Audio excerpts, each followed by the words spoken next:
the dweller of the dark. We are a channel honoring the yellowed and blackened bones of many prominent authors. We will be digging up several obscure, strange, and forgotten authors who influenced many of the great horror, science fiction, and fantasy writers today. Comment below if you like. If you have authors that you'd like to see recognized, list them in the comments or contact our author page. Subscribe for more tales of the horrifying, obscure, strange, and forgotten. We'll have quite a collection climbing out of the tombs. If you like any of our tales, comment, ring the bell, and crush the like button below. Unknown Horror Masters. The Skull and Bones collection has risen from the grave. More beast to be released soon. Find us on Fiverr to raise 7 kinds of hell. Check out our other stories and our websites: YouTube, BitChute, Rumble, Dweller of the Dark. Official website, dwellerofthedark.com. Kindle Vella, new serialized novels and novelette. Weekly new episodes. Check out links below for Where the Wolf Dwells, The Curious Death of Dionysus Shall-Not. Our books and ebooks are on Kindle Amazon. Follow, support us on Twitter, Instagram, Patreon, Bandcamp. Dweller of the Dark. Children of Horror. We dedicate tonight's tale, The Lighthouse, by Edgar Allan Poe and Robert Bloch, to the dark sorcerer Thomas Swafford, brother in the flame, Roland Whiffering, creeper of the crypt, Cole Marie, the ghoulish ARW, CWB, the ravenous Dagon Cornhole, aka Raven King, and master of the dark arts, Musica Australiana. Thank all of you for the great comments and the support. Devilishly devoted to horror, may your souls always be. The Lighthouse, by Edgar Allan Poe and Robert Bloch. First published in 1953 for Fantastic. January 1st, 1796. This day, my first on The Lighthouse. I make this entry in my diary, as agreed on with de Groot, as regularly as I can keep the journal. I will, but there is no telling what may happen to a man all alone as I am. I may get sick or worse. So far, well. The cutter had a narrow escape, but why dwell on that, since I am here, all safe. My spirits are beginning to revive already at the mere thought of being, for once in my life at least, thoroughly alone. For, of course, Neptune, large as he is not to be taken into consideration as society. Would to heaven I had ever found in society one half as much faith as in this poor dog. In such case, I and society might never have parted, even for a year. What most surprises me is the difficulty de Groot had in getting me the appointment, and I a noble of the realm. It could not be that the consistory had any doubt of my ability to manage the light. One man has attended it before now, and got on quite as well as the 3 that are usually put in. The duty is a mere nothing, and the printed instructions are as plain as possible. It would never have done to let Orndorff accompany me. I should never have made any way with my book as long as he was within reach of me with his intolerable gossip, not to mention that everlasting meerschaum. Besides, I wish to be alone. It is strange that I never observed until this moment how dreary a sound that word has. Alone. I could half fancy there was some peculiarity in the echo of these cylindrical walls. But oh no, that is all nonsense. I do believe I am going to get nervous about my insulation. That will never do. I have not forgotten Degrotte's prophecy. Now for a scramble to the lantern and a good look around to see what I can see. To see what I can see indeed. Not very much. The swell is subsiding a little, I think, but the cutter will have a rough passage home, nevertheless. She will hardly get within sight of the Norland before noon tomorrow, and yet it can hardly be more than 190 or 200 miles. January 2nd.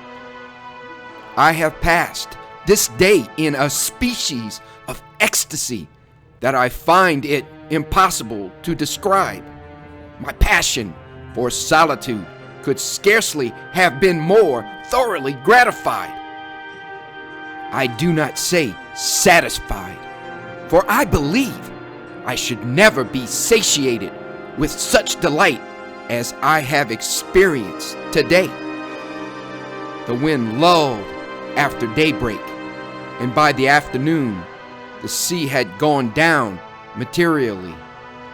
Nothing to be seen with the telescope even, but ocean and sky, with an occasional gull.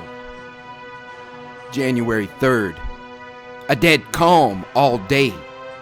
Towards evening, the sea looked very much like glass.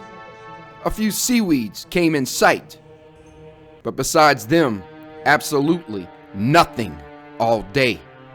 Not even the slightest speck of cloud. Occupied myself in exploring the lighthouse.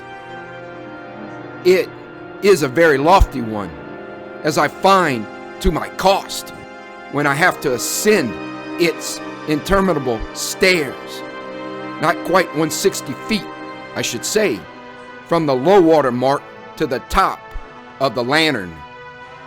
From the bottom inside the shaft, however, the distance to the summit is 180 feet at least.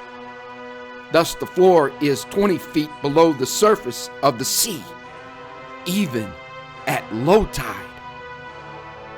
It seems to me that the hollow interior at the bottom should have been filled in with solid masonry. Undoubtedly, the whole would have been thus rendered more safe. But what am I thinking about? A structure such as this is safe enough under any circumstances. I should feel myself secure in it during the fiercest hurricane that ever raged. And yet, I have heard seamen say that occasionally, with a wind at southwest, the sea has been known to run higher here than anywhere, with the single exception of the western opening of the Straits of Magellan. No mere sea, though, could accomplish anything with this solid iron-riveted wall, which, at 50 feet from high water mark, is 4 feet thick, if 1 inch. The basis on which the structure rests seems to me to be chalk. January 4th. I am now prepared to resume work on my book, having spent this day in familiarizing myself with a regular routine. My actual duties will be, I perceive, absurdly simple. The light requires little tending beyond a periodic replenishment of the oil for the 6-wick burner. As to my own needs, they are easily satisfied, and the exertion of an occasional trip down the stairs is all I must anticipate. At the base of the stairs is the entrance room. Beneath that is 20 feet of empty shaft. Above the entrance room, at the next turn of the circular iron staircase is my storeroom, which contains the cask of fresh water and the food supplies, plus linens and other daily needs. Above that, again, another spiral of those interminable stairs is the oil room, completely filled with the tanks from which I must feed the wicks. Fortunately, I perceive that I can limit my descent to the storeroom to once a week if I choose, for it is possible for me to carry sufficient provisions in one load to supply both myself and Neptune for such a period. As to the oil supply, I need only to bring up 2 drums every 3 days, and thus ensure a constant illumination. If I choose, I can place a dozen or more spare drums on the platform near the light, and thus provide for several weeks to come. So it is that in my daily existence, I can limit my movements to the upper half of the lighthouse. That is to say, the 3 spirals opening on the topmost 3 levels. The lowest is my living room, and it is here, of course, that Neptune is confined the greater part of the day. Here, too, that I plan to write at a desk near the wall slit that affords a view of the sea without. The second highest level is my bedroom and kitchen combined. Here, the weekly rations of food and water are contained in cupboards for that purpose. Here, too, is the ingenious stove fed by the self-same oil that lights the beacon above. The topmost level is the service room, giving access to the light itself and to the platform surrounding it.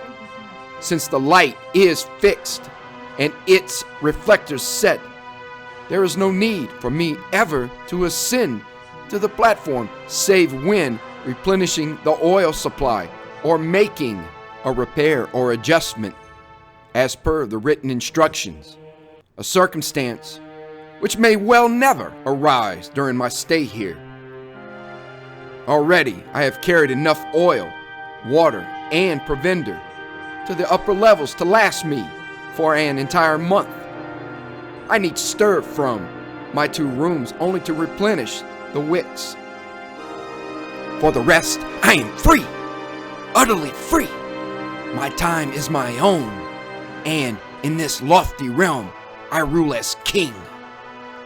Although Neptune is my only living subject, I can well imagine that I am sovereign o'er all I see, ocean below and stars above.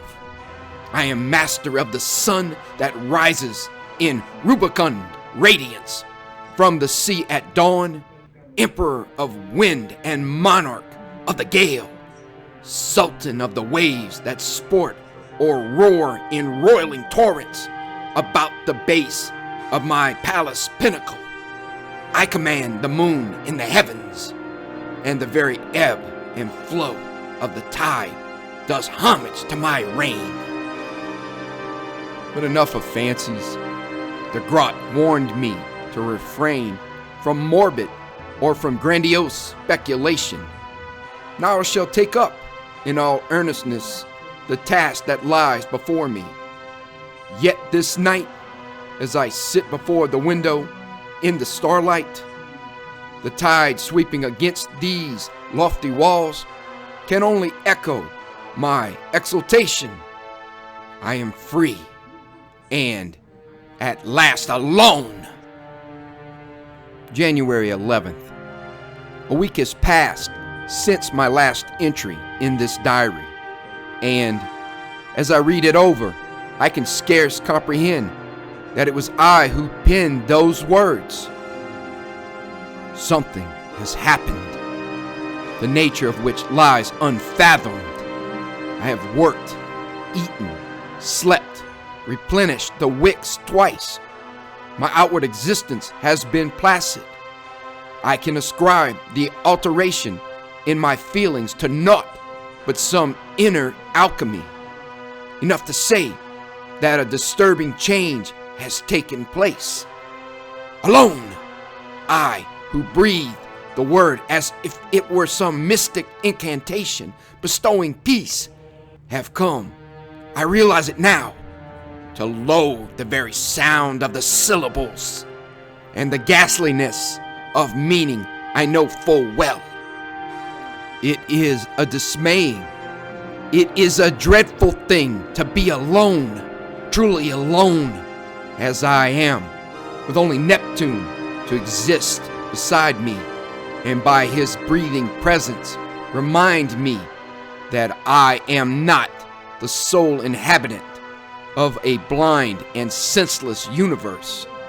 The sun and stars that wheel overhead in their endless cycle seem to rush across the horizon unheeding, and, of late, unheeded, for I cannot fix my mind upon them with normal constancy. The sea that swirls or ripples below me is naught but a purposeless chaos of utter emptiness.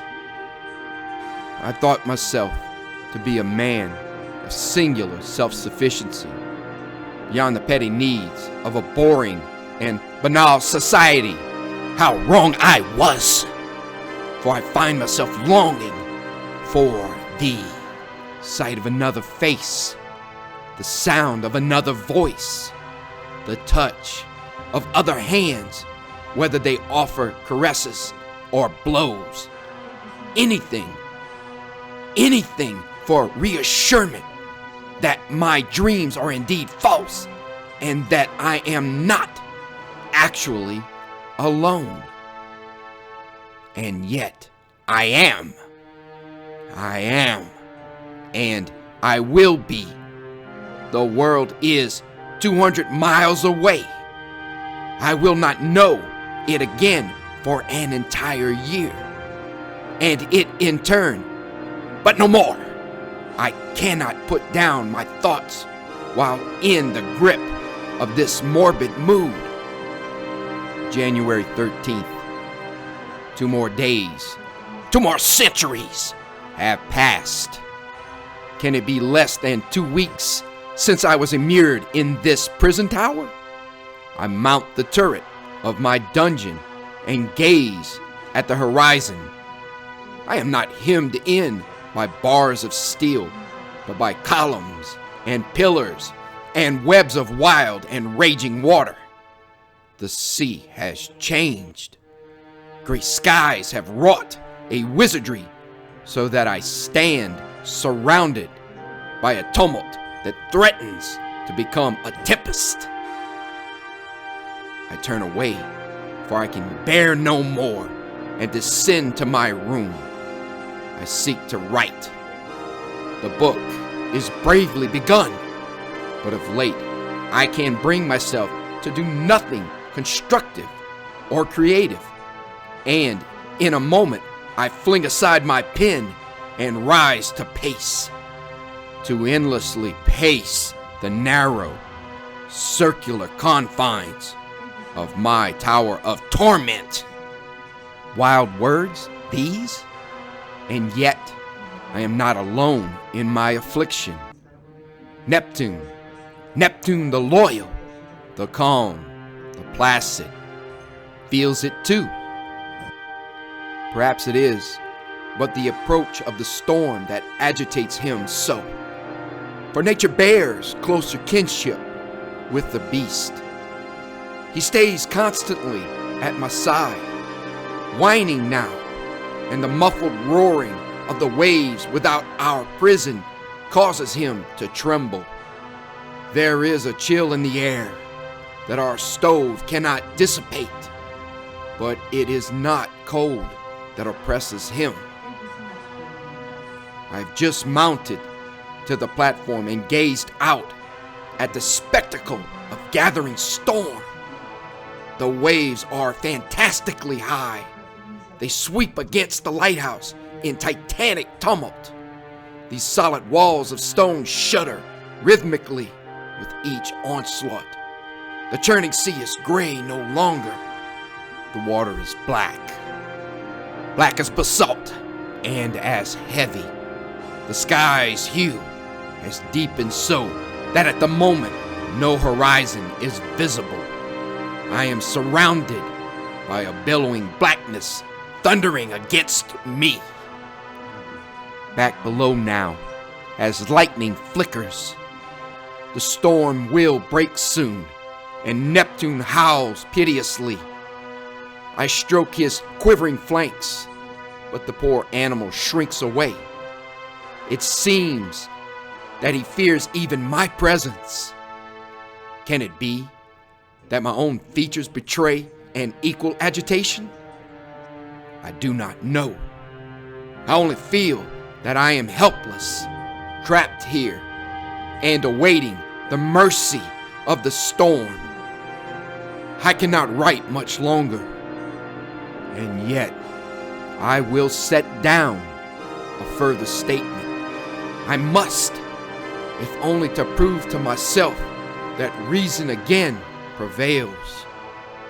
In writing of my venture up to the platform, my viewing of the sea and sky, I omitted to mention the meaning of a single moment that came upon me as I gazed down at the black and boiling madness of the waters below, a wild and willful craving to become one with it. But why should I disguise the naked truth? I felt an insane impulse to hurl myself into the sea. It has passed now. Past, I pray, forever. I did not yield to this perverse prompting, and I am back here in my quarters, writing calmly once again. Yet the fact remains. The hideous urge to destroy myself came suddenly, and with the force of one of those monstrous waves. And what I forced myself to realize was the meaning of my demented desire. It was that I sought escape from loneliness. It was as if by mingling with the sea and the storm, I would no longer be alone. But I defy the elements. I defy the powers of the earth and of the heavens. Alone I am. Alone I must be. And come what may, I shall survive.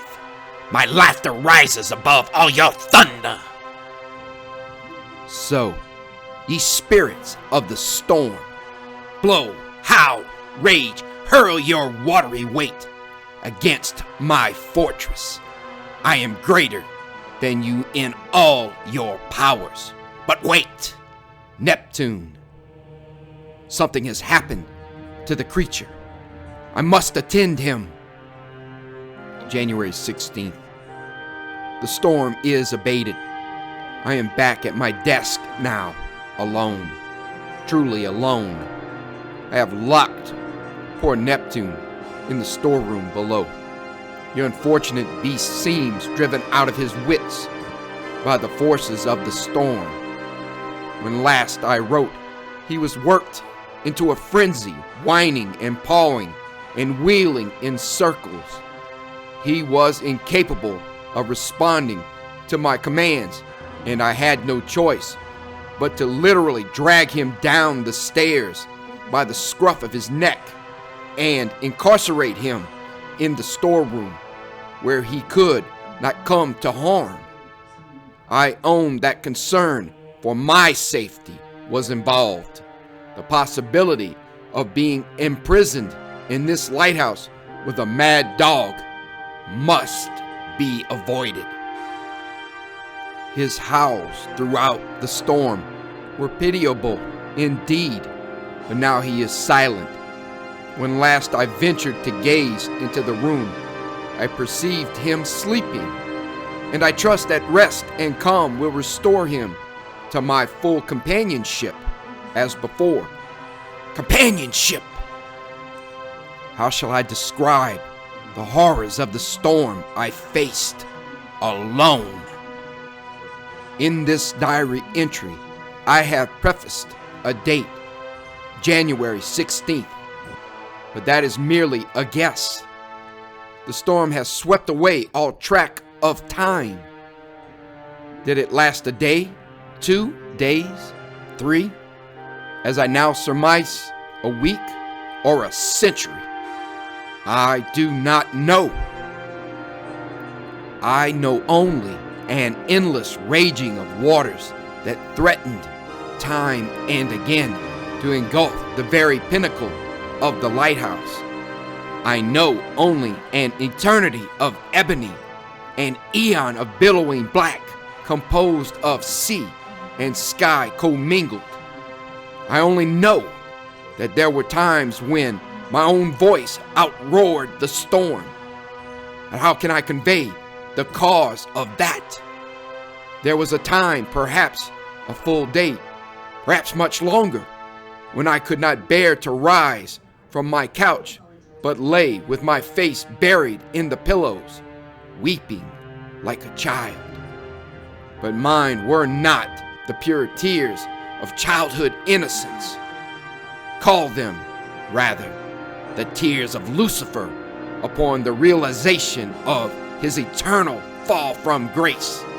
It seemed to me that I was truly the victim of an endless damnation, condemned forever to remain a prisoner in a world of thunderous chaos.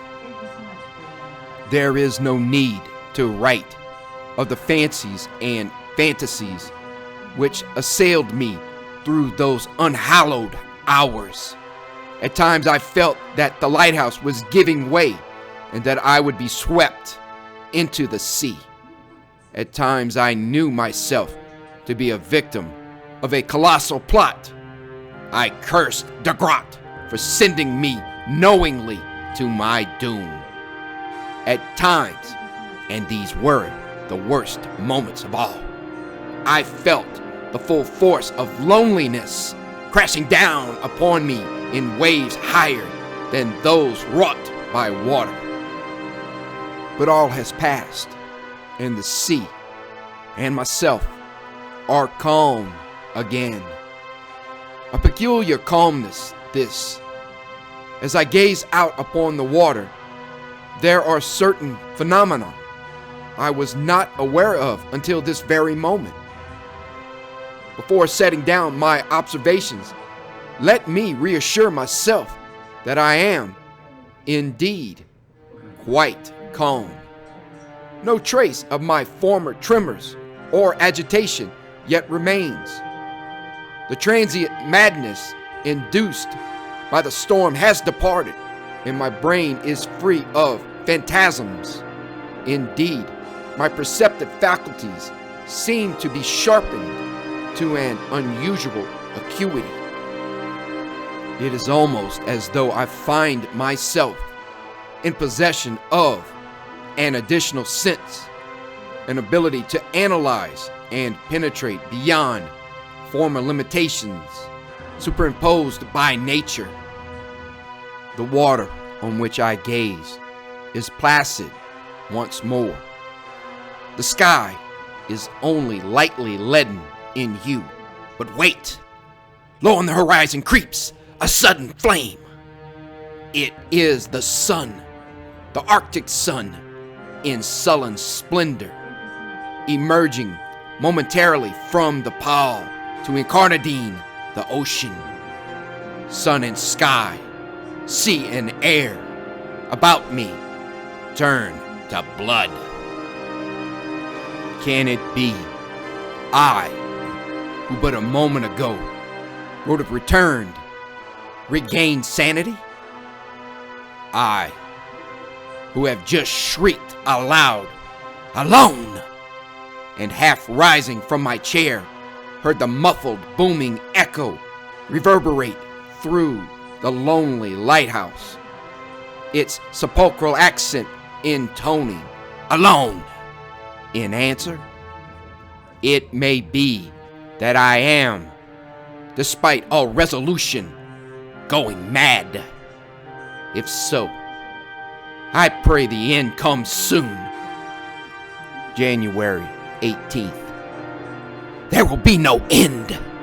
I have conceived a notion, a theory, which my heightened faculties soon will test. I shall embark upon an experiment. January 26th. A week has passed here in my solitary prison. Solitary? Perhaps, but not for long. The experiment is proceeding. I must set down what has occurred. The sound of the echo set me to thinking. One sends out one's voice, and it comes back. One sends out one's thoughts, and can it be that there is a response? Sound, as we know, travels in waves and patterns. The emanations of the brain perhaps travel similarly, and they are not confined by physical laws of time, space, or duration. Can one's thoughts produce a reply that materializes just as one's voice produces an echo? An echo is a product of a certain vacuum, a thought. Concentration is the key. I have been concentrating. My supplies are replenished, and Neptune, visited during my venture below, seems rational enough, although he shrinks away when I approach him. I have left him below and spent the past week here. Concentration, I repeat, is the key to my experiment. Concentration, by its very nature, is a difficult task. I addressed myself to it with no little trepidation. Strive but to remain seated quietly with a mind empty of all thought, and one finds in the space of a very few minutes that the errant body is engaged in all manner of distracting movement, foot tapping, finger twisting, facial grimacing. This I managed to overcome after a matter of many hours. My first 3 days were virtually exhausted in an effort to rid myself of nervous agitation and assume the inner and outer tranquility of the Indian fakir. Then came the task of filling the empty consciousness, filling it completely with one intense and concentrated effort of will. What echo would I bring forth from nothingness?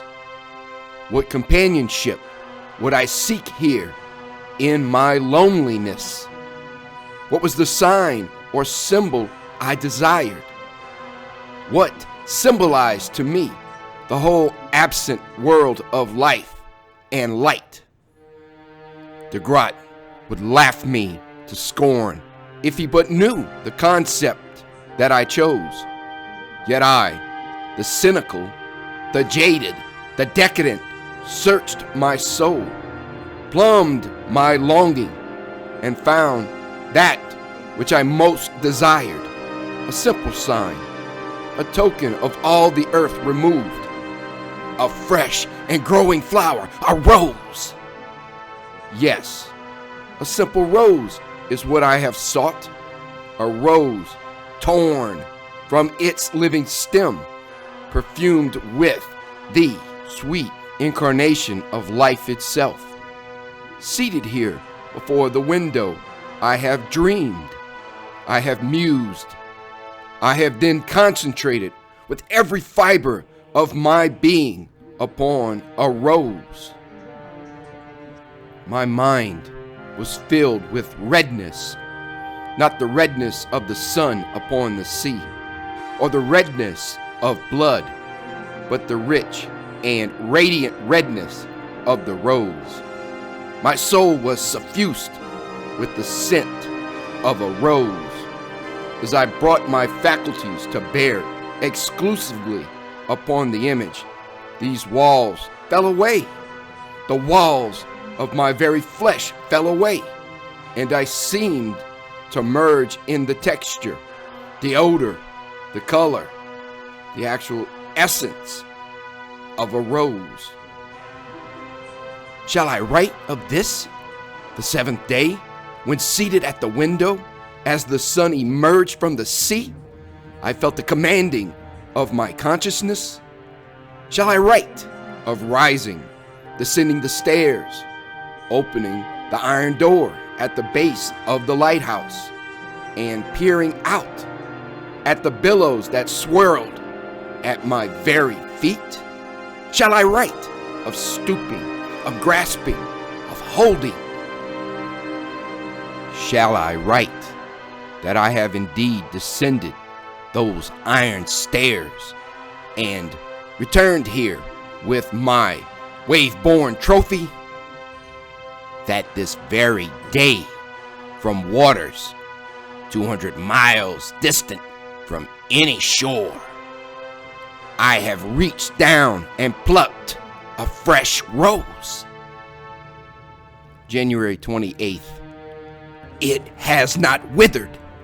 I keep it before me constantly in a vase on this table, and it is a priceless ruby plucked from dreams. It is real as the howls of poor Neptune, who senses that something odd is afoot. His frantic barking does not disturb me. Nothing disturbs me, for I am master of a power greater than earth or space or time. And I shall use this power now to bring me the final boon. Here in my tower, I have become quite the philosopher. I have learned my lesson well and realized that I do not desire wealth or fame or the trinkets of society. My need is simply this: companionship. And now, with the power that is mine to control, I shall have it. Soon, quite soon, I shall no longer be alone. January 30th. The storm has returned, but I pay it no heed, nor do I mark the howlings of Neptune, although the beast is now literally dashing himself against the door of the storeroom. One might fancy that his efforts are responsible for the shuttering of the very lighthouse itself. But no, it is the fury of the northern gale. I pay it no heed, as I say, but I fully realize that this storm surpasses in extent and intensity anything I could imagine as witness to its predecessor. Yet it is unimportant, even though the light above me flickers and threatens to be extinguished by the sheer velocity of wind that seeps through these stout walls, even though the ocean sweeps against the foundations with a force that makes solid stone seem flimsy as straw, even though the sky is a single black roaring mouth that yawns low upon the horizon to engulf me. These things I sense but dimly as I address myself to the appointed task. I pause now only for food and a brief respite, and scribble down these words to mark the progress of resolution towards an inevitable goal. For the past several days, I have bent my faculties to my will, concentrating utterly and to the uttermost upon the summoning of a companion. This companion will be, I confess it, a woman far surpassing the limitations of common mortality. For she is and must be fashioned of dreams and longing, of desire and delight beyond the bounds of flesh. She is the woman of whom I have always dreamed, the one I have sought in vain through what I once presumed, in my ignorance, was the world of reality. It seems to me now that I have always known her, that my soul has contained her presence forever. I can visualize her perfectly. I know her hair, each strand more precious than a miser's gold. The riches of her ivory and alabaster brow, the perfection of her face and form are etched forever in my consciousness. De Grotte would scoff that she is but the figment of a dream. But De Grotte did not see the rose. The rose, I hesitate to speak of it, has gone. It was the rose which I set before me when first I composed myself to this new effort of will. I gazed at it intently until vision faded, senses stilled, and I lost myself in the attempt of conjuring up my vision of a companion. Hours later, the sound of rising waters from without aroused me. I gazed about. My eyes sought the reassurance of the rose and rested only upon a foulness. Where the rose had risen proudly in its vase, red crest rampant upon a living stem, I now perceived only a noxious, utterly detestable strand of Icarus decay. No rose this, but only seaweed, rotted, noisome, and putrescent. I flung it away, but for long moments I could not banish a wild presentiment. Was it true that I had deceived myself? Was it a weed, and only a weed I plucked from the ocean's breast? Did the force of my thought momentarily invest it with the attributes of a rose? Would anything I called up from the depths of sea, or the depths of consciousness, be truly real? The blessed image of the companion came to soothe these fevered speculations, and I knew myself saved. There was a rose. Perhaps my thought had created it and nourished it. Only when my entire concentration turned to other things did it depart or resume another shape. And with my companion, there will be no need for focusing my faculties elsewhere. She, and she alone, will be the recipient of everything my mind, my heart, my soul possesses. If will, if sentiment, if love are needed to preserve her, these things she shall have in entirety. So there is nothing to fear. Nothing to fear. Once again, now I shall lay my pen aside and return to the great task, the task of creation, if you will, and I shall not fail. The fear, I admit it, of loneliness is enough to drive me forward to unimaginable brinks. She, and she alone, can save me, shall save me, must save me. I can see her now, the golden glitter of her, and my consciousness calls to her to rise, to appear before me in radiant reality. Somewhere upon these storm-tossed seas she exists.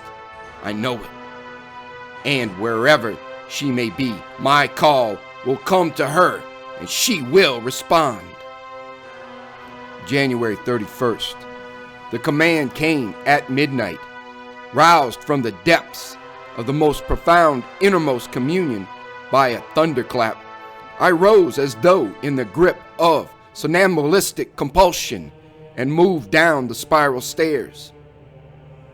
The lantern I bore trembled in my hand. Its light wavered in the wind, and the very iron treads beneath my feet shook with the furious force of the storm. The booming of the waves as they struck the lighthouse walls seemed to place me within the center of a maelstrom of ear-shattering sound. Yet over the demoniacal din, I could detect the frenzied howls of poor Neptune as I passed the door behind which he was confined. The door shook with the combined force of the wind and of his still desperate efforts to free himself, but I hastened on my way, descending to the iron door at the base of the lighthouse. To open it required the use of both hands, and I set the lantern down at one side. To open it, moreover, required the summoning of a resolution I scarcely possessed. From beyond that door was the force and fury of the wildest storm that ever shrieked across these seething seas. A sudden wave might dash me from the doorway, or, conversely, enter and inundate the lighthouse itself. But consciousness prevailed. Consciousness drove me forward. I knew. I thrilled to the certainty that she was without the iron portal. I unbolted the door with the urgency of one who rushes into the arms of his beloved.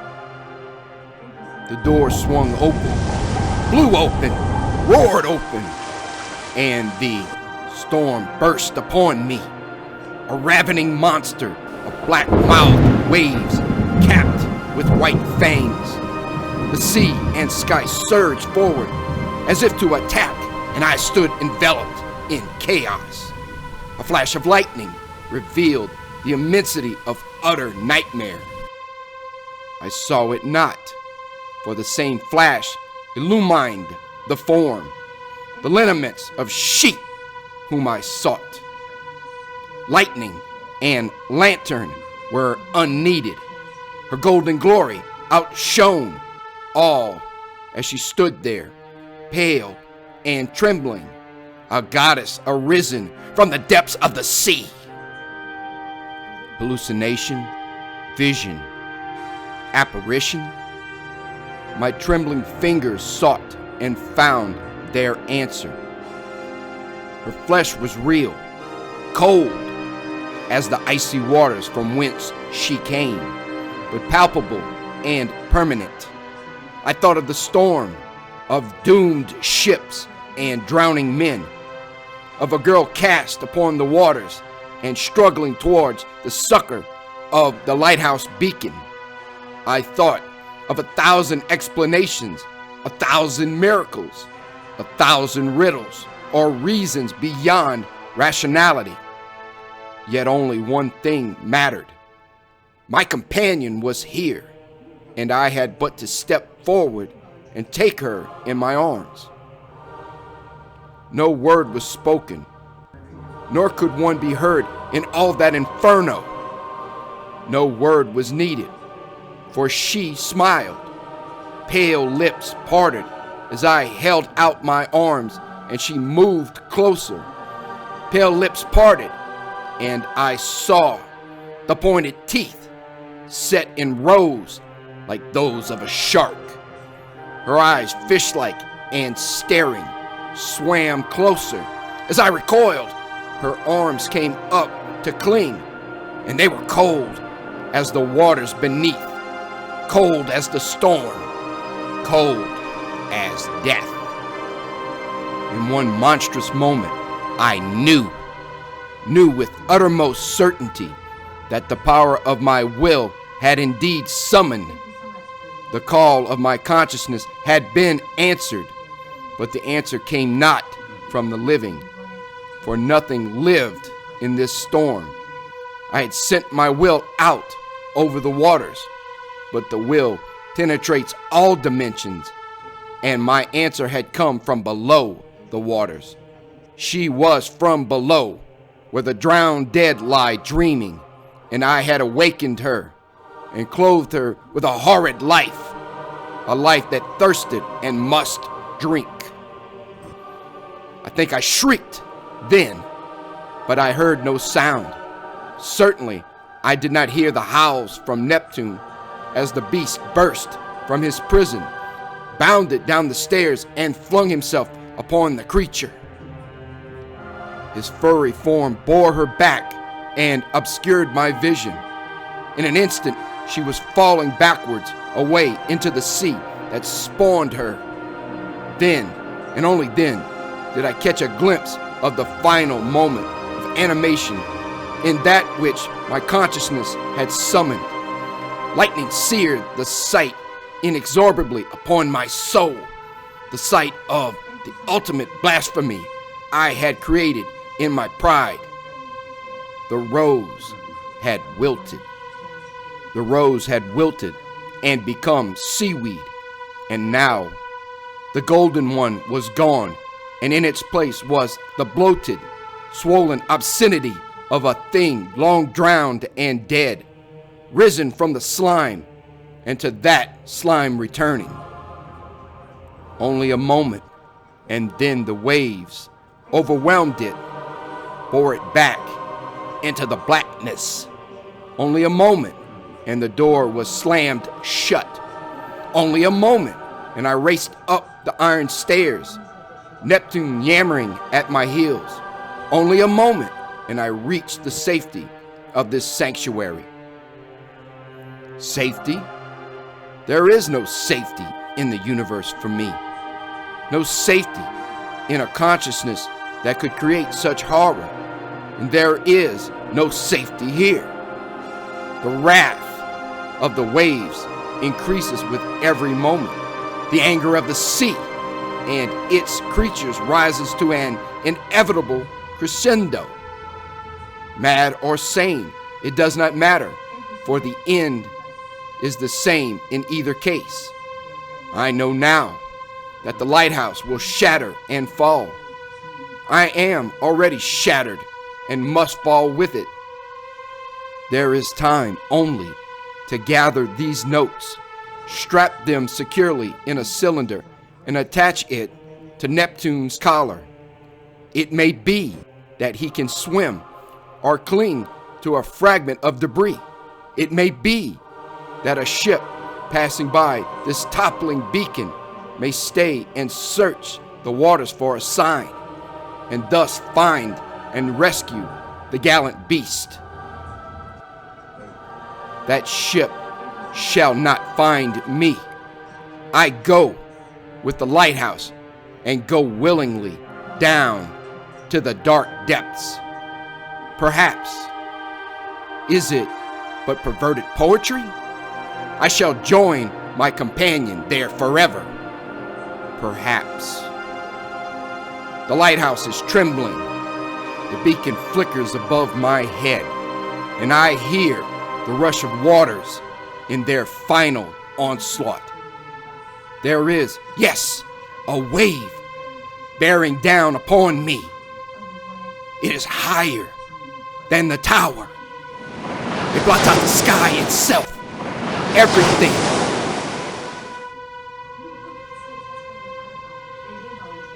Thank you for listening. Have a great night.